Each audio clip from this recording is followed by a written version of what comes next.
Messieurs, dames, j'espère que vous allez bien. Comme vous l'entendez, on se retrouve aux 24 heures moto au Mans et c'est un vrai plaisir pour moi d'être là. Grâce à Yamaha France, on va pouvoir suivre pendant 24 heures 6 équipes Yamaha, 4 en super stock, 2 en EWC. Mais comme je suis plutôt bien élevé, je vais quand même vous les présenter. C'est parti, comme ça au moins vous savez qui on va suivre et à qui on a affaire pendant ces 24 heures. Commençons par le Yamaha Austria Racing Team, plus connu sous le nom du Yard et portant bien entendu le numéro 7. Fondée en 2001, cette équipe officielle est sans conteste dans le top 5 des meilleures équipes de l'histoire de l'endurance et leurs 3 pilotes pour cette course seront Nicolo Canepa, Marvin Fritz et Karel Anika. On continue avec le team Moto 1 portant le numéro 96. C'est un team indépendant fondé en 1997 par Pierre Chapuis et le moins qu'on puisse dire c'est qu'ils ont un trio de pilotes redoutables composé de Bradley Smith, Claudio Corti et du copain Corentin Perolari. On enchaîne avec la 86 Pitlane Endurance qui à la base est un organisateur de roulage depuis 2008. C'est un team vendéen qui se lance en endurance il y a quelques années et ils pourront compter sur le talent de Maxime Pellizzotti, Rodi Pack et Adrien Parasol pour aller chercher le meilleur résultat possible lors de cette course de 24 heures. On arrive dans le box de la 36 avec le team 3 Art Best of Bike, jeune équipe privée pleine d'ambition et soutenue par Yamaha qui pourra compter sur 3 pilotes aussi talentueux que déterminés. J'ai nommé Mathieu Lagrive, Nicolas Escudier et le chauve prématuré que j'aime tant, Martin Renaudin. On passe ensuite chez OG Motorsport by Sarrazin avec le numéro 66, une équipe super stock bien ancrée dans l'endurance depuis 2009 et qui a la particularité d'engager en titulaire le seul pilote japonais du plateau, Kokoro Hatsumi. Heureusement, il n'est pas seul et pourra compter sur l'appui solide de Roberto Rolfo et d'Alex Plancassagne. Pour finir en beauté, on part chez Falcon Racing, la 121 ayant commencé sur une Kawasaki ZX-10R et vite passé dès 2018 sur une Yamaha R1. Leurs pilotes sont David Chevalier, Théo Essen et Loïc Millet.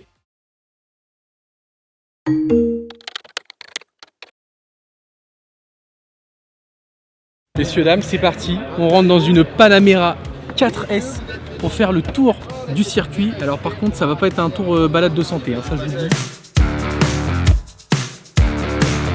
La pilote? Exactement. Incroyable. Votre prénom? Nbina. Nbina. Et vous roulez en championnat ou un truc comme ça? Non, même pas. Je roule surtout en loisir avec mes voitures. Moi je vous fais confiance. Hein. Bonne journée. Enfin, on vous fait confiance. Bon, on met la ceinture quand même. Ah quand même, on sait jamais. Bon, allez, on sait jamais. Au cas où. Ah ouais. Ok. Oh la vache. Ok. Surtout si ça va pas, on dirait pour mettre. Incroyable. Moi, le freinage, j'en étais sûr, le freinage c'est la surprise.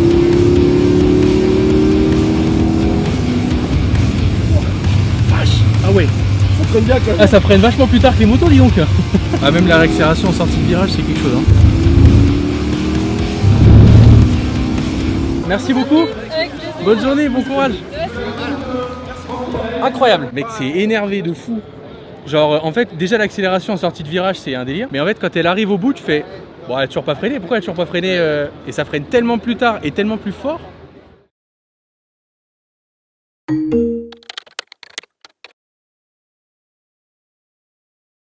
Mesdames et messieurs, on se retrouve sur la piste des 24 heures moto quelques minutes avant le départ de cette 45e édition. Et comme vous le voyez, toutes les équipes sont alignées en fonction de leur classement par rapport aux qualifications. Incroyable, regardez comme il est beau, exceptionnel, un vrai style. Merci beaucoup. Incroyable. En ce qui concerne le classement, voici les positions sur la grille de départ pour les équipes Yamaha que nous allons suivre. La numéro 7 part en pole position avec un temps stratosphérique en 1:35.0. La 96 se classe 7ème, la 36 18ème, la 66 elle partira en 24e position, la 86 en 26e place et enfin la 121 en 32e position. La course va pouvoir enfin commencer.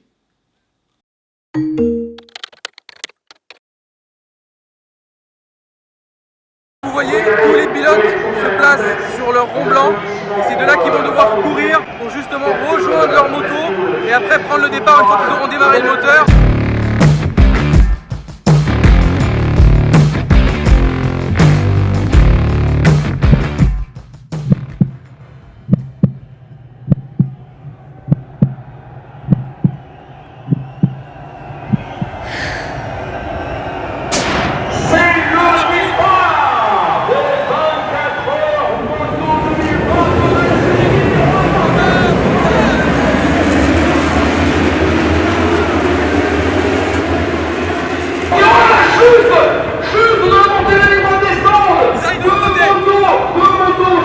Pause.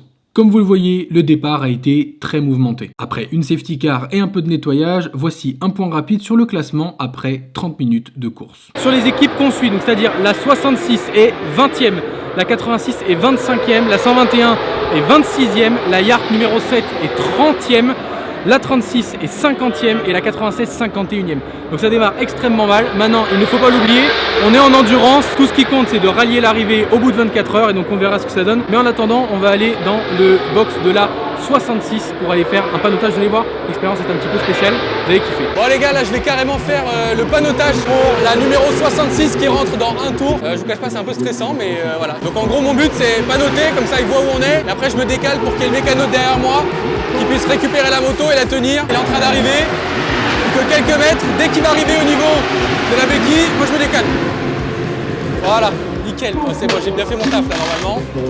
Là, ils changent le pneu arrière, ils vont remettre l'essence et après ça repart directement.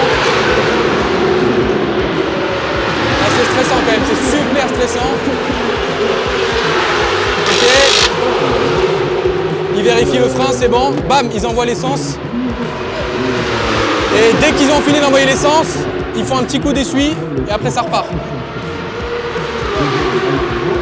Petit coup d'essuie, ça repart direct. Nickel. Incroyable. Messieurs, dames, après une expérience incroyable de panotage, on va aller interviewer Roberto. C'est parti. Écoutez, messieurs, dames, j'ai pu faire le panotage, mais aujourd'hui on est avec Roberto. Je le dis en italien parce que du coup on se comprend mieux, mais on va faire quand même l'interview, enfin la petite question en français. Roberto, quel âge as-tu? Combien de temps tu roules en moto et en endurance? Dis-moi tout. Bonjour, bonjour à tous. Et voilà, j'ai 42 ans et ça fait beaucoup de temps que je roule en moto parce que j'ai commencé en 94. J'ai toujours fait des compétitions à niveau international. MotoGP, en Moto 2, 250, la Superbike aussi et maintenant l'endurance. Ah ouais, j'allais dire 42 ans et tu arrives toujours à suivre au niveau physique parce que l'endurance c'est quand même une grosse course, là on est sur un 24 heures, mais finalement ça marche bien. Oui, ça marche bien. Je vais toujours me préparer très bien pendant l'hiver et j'adore être en moto toujours, faire de la moto. Donc pas seulement d'entraînement, mais j'ai une école qui travaille en Suisse, en Italie comme ça, et donc ça va très bien. Voilà, je ne suis pas forcé sur la moto, j'ai encore envie de me faire plaisir comme ça, et donc j'espère continuer, les résultats sont pas mal, donc voilà. Oui, c'est vrai que vous êtes plutôt bien parti, donc c'est cool. Bah écoute, merci beaucoup, et je vous souhaite tout le meilleur, et puis on va quand même continuer à vous suivre jusqu'à la fin. C'était un plaisir. Ciao. Grazie. Prego.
Messieurs, dames, il est presque 18h, donc plus de 3 heures de course, toujours plein de rebondissements. Je ne vais pas vous donner tous les résultats, je les affiche directement à l'écran. Mais en tout cas, ce qu'on peut noter, c'est une excellente remontada de la numéro 7, donc le Yart. On a aussi une très belle remontada de la part du 3 Hard Best of Bike qui s'en sort vraiment bien. Malheureusement, pour l'instant, Moto 1, donc la 96, pointe toujours à la 51e position. C'est très difficile pour eux, ils ont pas mal de problèmes. Écoutez, encore une fois, on y croit. Il y a 24 heures de course, donc rien n'est joué.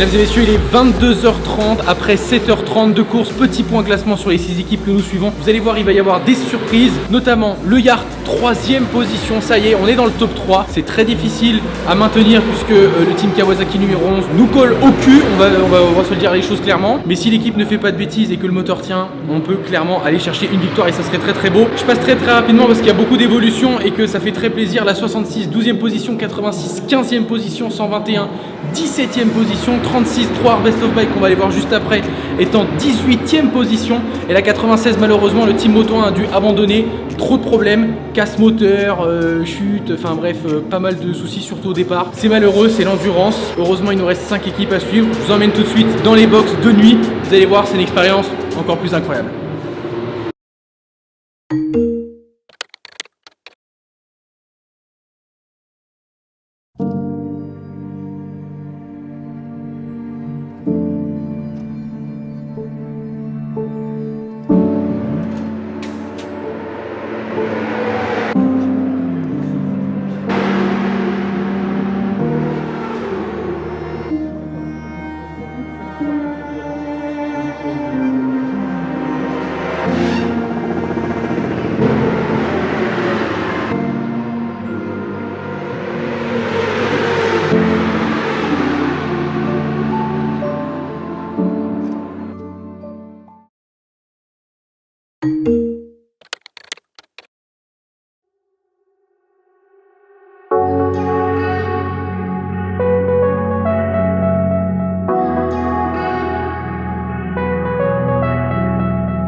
Messieurs, dames, il est 7h du matin, 16 heures de course et je suis très heureux de vous dire que 1, je n'ai pas beaucoup dormi, mais que 2, surtout, les équipes Yamaha que nous suivons sont toujours en course et oui, ils ont survécu entre guillemets à la nuit horrible qu'est une nuit pendant une course de 24 heures. Très rapidement, le Yacht pointe toujours à la 2e position et ils n'ont plus que 26 secondes de retard sur la Suzuki, certes Yoshimura, donc la numéro 1. La 66 pointe à la 10e position, la 86 Pitlane Endurance 11, ils sont très proches, moins d'un tour d'écart entre deux. La 121 à la 17e position et pour le reste, vous le savez, c'est des abandons. Écoutez, je vous propose qu'on se retrouve tout de suite au circuit. J'ai hâte d'y être. C'est parti, let's go.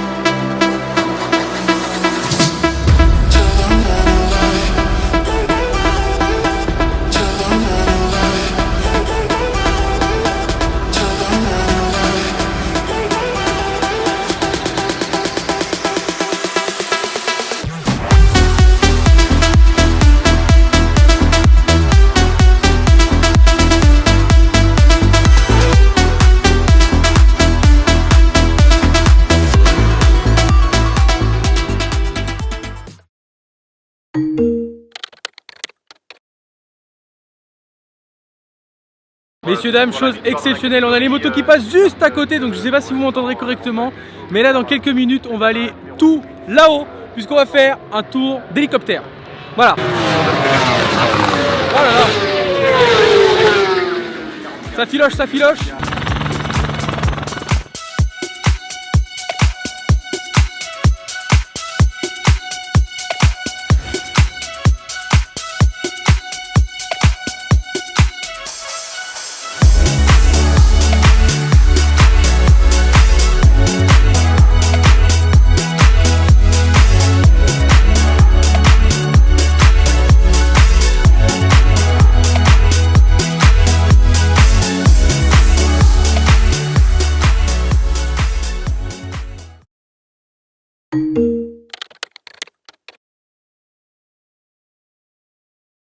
messieurs dames, après cette expérience hélicoptère exceptionnelle, on remet les pieds sur terre et on se replonge dans la course avec 21 heures au total de course. Il est midi et comme vous le voyez au classement, malheureusement la 66 a eu un abandon, casse moteur. On signe pour la victoire mais on signe aussi pour les défaites. Quoi qu'il en soit, le Yacht est toujours en deuxième position. Pour le reste, la 86, donc Pit Lane Endurance est 9e et on a la 121 qui pointe à la 13e position. Je vous tiens au courant et maintenant on va aller dans les box pour vivre cette fin de course depuis l'intérieur et au plus près possible des pilotes.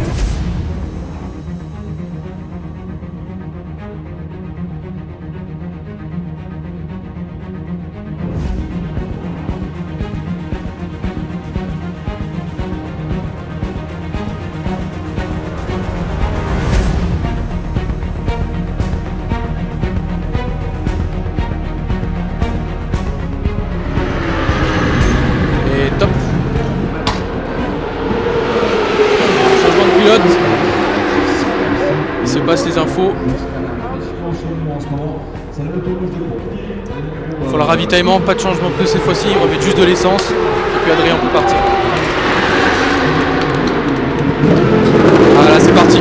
Manu, bonjour, merci d'être avec nous. Est-ce que quel est votre ressenti là sur la dernière heure de course? Comment ça se passe pour vous? La dernière heure de course, on est tous un petit peu sur la réserve parce qu'on ne veut pas encore être euphorique, mais on commence quand même à l'être parce qu'on sent bien que l'arrivée se rapproche. Donc il nous reste une petite heure, Adrien vient de partir et le relais sera partagé avec Maxime qui passera l'arrivée. Donc là maintenant on préserve les hommes, on préserve la mécanique pour aller au bout. On est à l'abri de nos concurrents qui sont derrière, donc s'il n'y a pas de problème, on passera l'arrivée 9e au scratch et 5e en stock. Très belle performance du coup, vous continuez sur une belle lancée. C'était déjà très bien en bol d'or l'année dernière. Là on commence bien la saison. Je pense que c'est de bon augure pour le reste de l'année finalement. Effectivement, c'est une belle performance, c'est des points qui sont précieux pour le reste du championnat. On a marqué des points à 8h, on a marqué des points à 16h également. Donc là on va marquer les points de fin de course. Donc oui, c'est de bon augure pour la saison. Super, merci beaucoup, on vous souhaite le meilleur et on regardera à 15h l'arrivée. Merci, à très bientôt.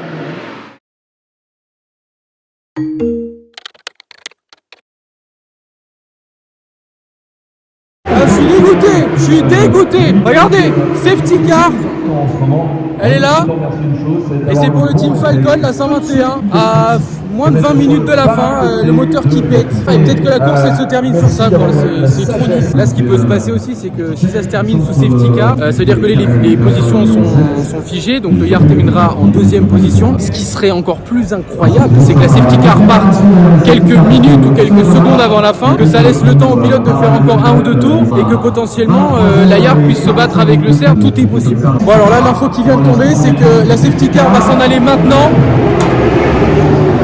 Vous entendez les motos derrière qui passent, tout le monde est en paquet, les pneus ont refroidi et ils vont repartir pour 4 minutes de course, ce qui veut dire environ 2 tours et demi. Allez jouer, tout est encore faisable.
Et voilà le classement final de ces 24 heures moto 2022. Comme vous le voyez, les lois de l'endurance sont cruelles, mais tout le monde y participe en connaissance de cause. Pour ma part, je suis très fier des équipes Yamaha et j'espère quand même avoir pu vous partager ma passion de l'endurance à travers cette vidéo. Merci à Yamaha France pour l'invitation, merci à vous pour le soutien et puis on se retrouve en septembre pour le bol d'or.